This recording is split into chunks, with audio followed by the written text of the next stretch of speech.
काम डॉक्टर को नहीं दिला रहा।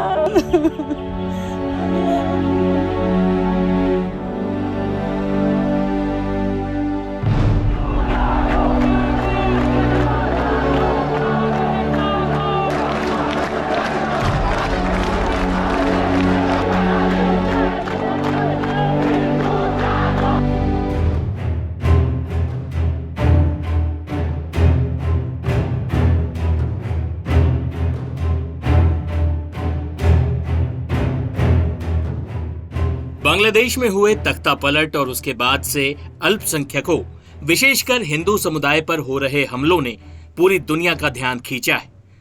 बांग्लादेश में कट्टरपंथियों के इस आतंक के पैटर्न को सोशल मीडिया के जरिए समझा जा सकता है। सोशल मीडिया के जरिए आप बांग्लादेश में बढ़ती कट्टरता का अंदाजा लगा सकते हैं। एक अध्ययन से पता चला है कि पिछले हफ्ते के दौरान मोहम्मद यूनुस को फोकस करते हुए सोशल मीडिया साइट एक्स पर 18,000 यूजर्स ने 1.8 लाख पोस्ट किए। नोबेल विजेता और बांग्लादेश अंतरिम सरकार के मुखिया मोहम्मद यूनुस की पॉपुलैरिटी बढ़ने के साथ एक्स पर उनके फॉलोअर्स की संख्या में भी बढ़ोतरी देखी गई है। 10 दिनों के भीतर उनके एक्स हैंडल पर 12,458 फॉलोअर्स बढ़े हैं, जबकि पिछले पूरे महीने में महज 329 लोगों ने ही उन्हें फॉलो किया था। मोहम्मद यूनुस के साथ पूर्व पीएम खालिदा जिया के बेटे और बीएनपी नेता तारिक रहमान के फॉलोअर्स में भी बड़ा बदलाव देखने को मिला है। जुलाई महीने में तारिक को 6,672 लोगों ने फॉलो किया, जबकि जून में उन्हें महज 213 लोगों ने ही फॉलो किया था। इस तरह एक्स पर अब तारिक रहमान के लगभग 60,000 फॉलोअर्स हो गए। बता दें कि तारिक रहमान भारत विरोधी राजनीति की वजह से जाना जाता है। इंडिया आउट कैंपेन चलाकर उसने भारत के खिलाफ प्रचार किया था। वहीं बांग्लादेश के कट्टरपंथी तत्वों की भी तारिक रहमान के साथ करीबी बताई जाती है। अगर राजनीतिक दलों की बात करें तो यहां भी परिवर्तन की हवा साफ चलती हुई दिख रही है। शेख हसीना की पार्टी आवामी लीग ने 10 दिनों में सिर्फ 1444 फॉलोअर्स जोड़े, तो वही खालिदा जिया की बीएनपी यानी बांग्लादेश नेशनलिस्ट पार्टी ने इस दौरान 7,572 फॉलोअर्स जोड़े। बता दें कि बांग्लादेश में 5 अगस्त को शेख हसीना के नेतृत्व वाली सरकार के पतन के बाद से बांग्लादेश में अल्पसंख्यक समुदायों के सदस्यों को 52 जिलों में हमलों की कम से कम 205 घटनाओं का सामना करना पड़ा।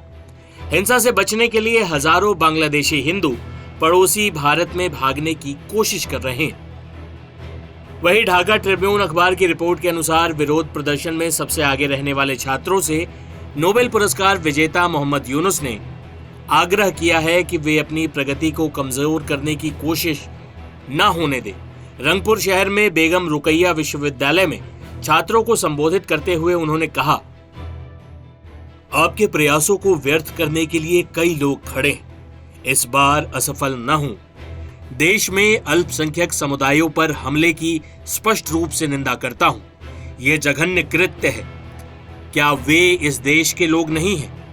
आप देश को बचाने में सक्षम हैं। क्या आप कुछ परिवारों को नहीं बचा सकते? आपको कहना होगा कि कोई उन्हें नुकसान नहीं पहुंचा सकता। वे मेरे भाई हैं। हम एक साथ लड़े और हम एक साथ रहेंगे। यह बांग्लादेश अब आपके हाथों में है। आप इसे जहां चाहें वहां ले जाने की शक्ति रखते हैं। यह शोध का विषय नहीं है, यह आपके भीतर की एक शक्ति। बता दें कि मोहम्मद यूनुस के इस बयान से पहले उनकी अंतरिम सरकार की कैबिनेट ने भी एक बयान जारी किया था, जिसमें कहा गया था, मोहम्मद यूनुस की यह बैठक हिंदू समुदाय की रक्षा और बांग्लादेश में मौजूदा संकट को हल करने पर केंद्रित होगी। सरकार ने धार्मिक अल्पसंख्यकों पर हमलों को गंभीर चिंता का सबब माना है। इसे रोकने के लिए सभी प्रतिनिधि निकायों और संबंधित समूहों के साथ बातचीत की जाएगी। बताया जा रहा है कि मोहम्मद यूनुस हिंदू छात्रों के एक प्रतिनिधि मंडल के साथ मिलेंगे।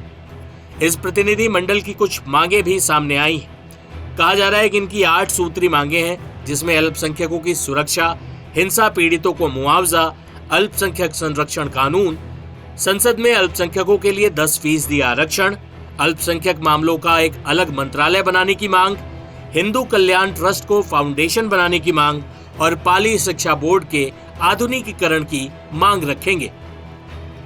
देखना होगा कि बांग्लादेश में हिंदुओं पर हो रहा ये अत्याचार अंतर्राष्ट्रीय किरकिरी के बाद और मोहम्मद यूनुस की नई सरकार की अपील के बाद खत्म हो पाता है या नहीं।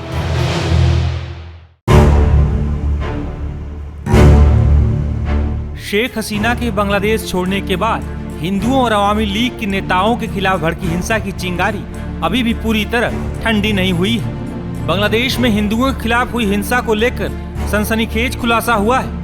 बता दें कि ढाका सहित बांग्लादेश के कई शहरों में रहने वाले अल्पसंख्यक हिंदू अभी भी डरे सहमे हुए हैं। कट्टरपंथियों के भीड़ ने जिस तरह से बांग्लादेश में हिंदुओं को निशाना बनाया है, उसके बाद से ही बांग्लादेश में रहने वाले करीब 8% हिंदू अपनी सुरक्षा को लेकर काफी चिंतित हैं। वहीं भारतीय सीमा से सटे बांग्लादेश में रहने वाले हिंदू भी किसी तरह भारत आना चाहते हैं।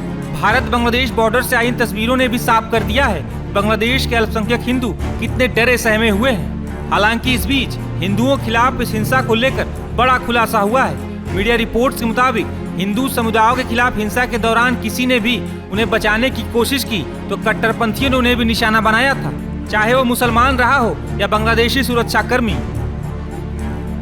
हालांकि बांग्लादेश में अब हिंसा थम रही है, लेकिन सड़क से लेकर संसद तक इस हिंसा के निशान दिखाई दे रहे हैं। वहीं हिंदू समुदाय भी सड़कों पर निकलकर अपने साथ हुई हिंसा के खिलाफ इंसाफ मांग रहा है। अब बांग्लादेश और भारत ही नहीं बल्कि पूरी दुनिया में हिंदुओं के खिलाफ हुई हिंसा को लेकर आवाजें उठ रही हैं।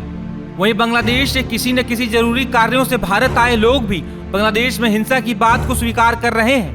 अभी वहाँ पर चूंकि आप हिंदू हैं, वहाँ पर जिस तरीके का माहौल बना हुआ है, क्या स्थिति है वहाँ पर हिंदुओं के लिए, खास करके कैसा माहौल है अभी, क्या है चल रहा है वहाँ पर?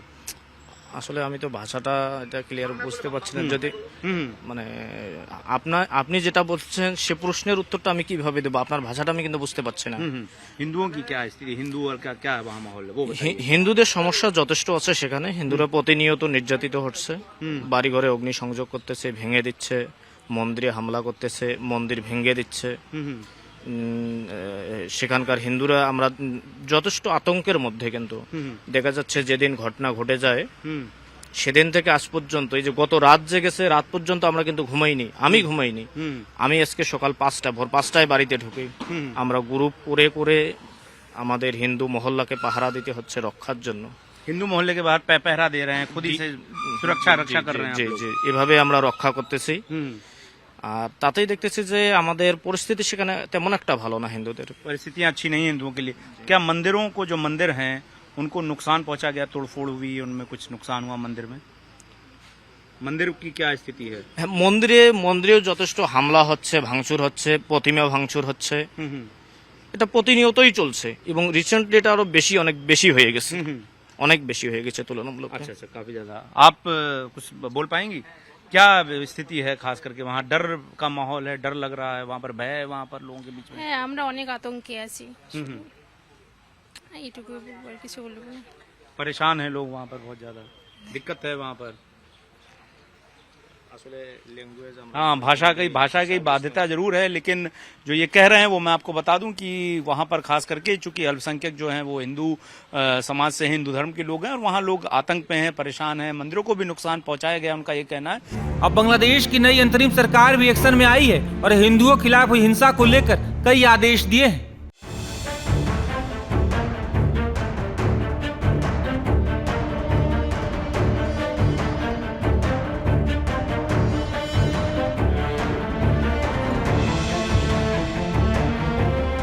बांग्लादेश में इन दिनों भारी बवाल मचा है। बांग्लादेश के अधिकांश शहरों में सड़क पर हंगामा मचा हुआ है। शेख हसीना के तख्ता पलट के बाद मोहम्मद यूनुस की अगुवाई में नई अंतरिम सरकार ने कामकाज संभाल लिया है। वहीं इन सब के बीच बांग्लादेश में हिंदुओं के खिलाफ हिंसा सुर्खियां बटोर रही है। हिंदू भी सड़कों पर निकलकर अपने साथ हुई हिंसा के खिलाफ कार्रवाई की मांग कर रहे हैं। बांग्लादेश में मचे बवाल के बीच इसमें आतंकी संगठन अलकायदा की भी एंट्री हो गई है। मीडिया रिपोर्ट्स के मुताबिक आतंकी संगठन अलकायदा ने शेख हसीना को सत्ता से हटाने का स्वागत किया है और बांग्लादेश में इस्लामिक शासन लागू करने की मांग की है। बांग्लादेश के लोगों के नाम अलकायदा ने कई पन्नों का संदेश जारी किया है। इस संदेश में अलकायदा ने शेख हसीना के तख्ता पलट को जनता की क्रांति करार दिया है। यही नहीं, अलकायदा ने अपने संदेश में बांग्लादेशी जनता को चेतावनी दी है कि वो सेना पर भरोसा ना करें। अलकायदा ने कहा है कि सेना बाद में इन क्रांतिकारियों के खिलाफ हो सकती है। अलकायदा ने ये मांग की है कि बांग्लादेश के सैन्य नेतृत्व को हटा दिया जाए ताकि क्रांति को सफल किया जा सके। ऐसा माना जा रहा है कि उसका इशारा बांग्लादेश के आर्मी चीफ की ओर है। गौरतलब है कि बांग्लादेश के आर्मी चीफ ने ही शेख हसीना को सेना के विमान से सुरक्षित भारत पहुंचाया था।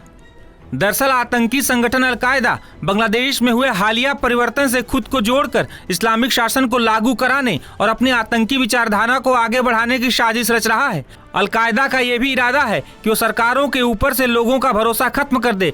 इसमें खासकर सेना के ऊपर से विश्वास खत्म कर अलकायदा की आतंकी साजिश का हिस्सा है। बता दें कि संदेश में बांग्लादेश के इस्लामिक ताकतों से भी आह्वान किया गया है कि वो किसी भी नई सरकार में शामिल होने से परहेज करें। इस्लामिक ताकतें बांग्लादेश में पूरी तरह से शरिया कानून को लागू करने पर ध्यान दें। गौरतलब है कि बांग्लादेश में तख्ता पलट के पीछे छात्रों के आंदोलन के साथ साथ कई कट्टरपंथी संगठनों का भी हाथ है। बांग्लादेश में हुए हालिया बवाल और हिंसा के पीछे जमाते इस्लामी का भी नाम सामने आया है। इसके साथ ही पाकिस्तान की खुफिया एजेंसी ISI के भी शामिल होने की जानकारी सामने आई है। बांग्लादेश में हिंदुओं के खिलाफ हुई हिंसा के दौरान जमाते इस्लामी के कट्टरपंथियों ने भी जमकर उत्पात मचाया था। हालांकि बांग्लादेश की नई सरकार के सामने कई चुनौतियां एक साथ मुंहबाए खड़ी हैं। मोहम्मद यूनुस की सरकार को कट्टरपंथियों के साथ साथ अब अलकायदा जैसे आतंकी संगठनों से भी निपटना पड़ेगा।